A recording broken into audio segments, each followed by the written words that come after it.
ఇంట్లో ఏదైనా స్వీట్ చేయాలంటే ఎమ్మట సేమియా చేస్తుంది మమ్మీ.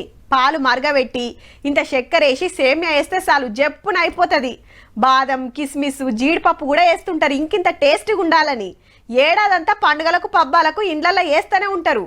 కానీ ఈ సీజన్లో మాత్రం ఇంకింత స్పెషల్గా ఇది. రంజాన్ సీజన్ చాలా అయిందో లేదో తొవ్వెంట హలీం నోరూరిస్తుంది. పెద్ద పెద్ద బట్టీలు పెట్టి తయారు చేస్తున్నారు. హోటల్ కాడ ఆగుడు ఇంత తిని పార్సల్ పట్టుకపోవుడు. ఇవి చూడురి పోరలు తినే నూడిల్స్ కావు, అందరు మెచ్చే సేమియా. ఈ టైంలా షీర్ కుర్మా కోసం బగ్గా తయారు చేస్తారు పట్నంలా. హలీం ఎంత కాయి చేస్తారో ఇవి కంతే. మిషన్ల మీద ఏషేటి ఎన్నొచ్చినా మార్కెట్లో ఎన్ని తీర్ల బ్రాండ్లున్నా ఈ టైంలా ఈటికే డిమాండ్ ఎక్కువనట.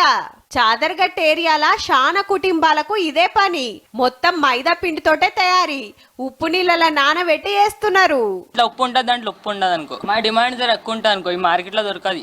రోజుకు 20-30 కిలోలు తయారు చేసి ఇట్లా ఎండలు ఆరబెట్టి సుట్టలు చుట్టి ప్యాకింగ్ చేసి సప్లై చేస్తున్నారు. मैदा नमक पानी से रात में मिला के रख देते, फिर ऐसा तार बनाते हैं, बना के बाजार में बेचते हैं. तो बाजार में इसको 500 रुपये ऐसा किलो बिकता, हमारे 350 300 350 ऐसा बिकता. వీళ్ళు కిలో 350 రూపాయలు అమ్ముతారట. మార్కెట్ లా ఇంకింత ఎక్కువ ఉండొచ్చు.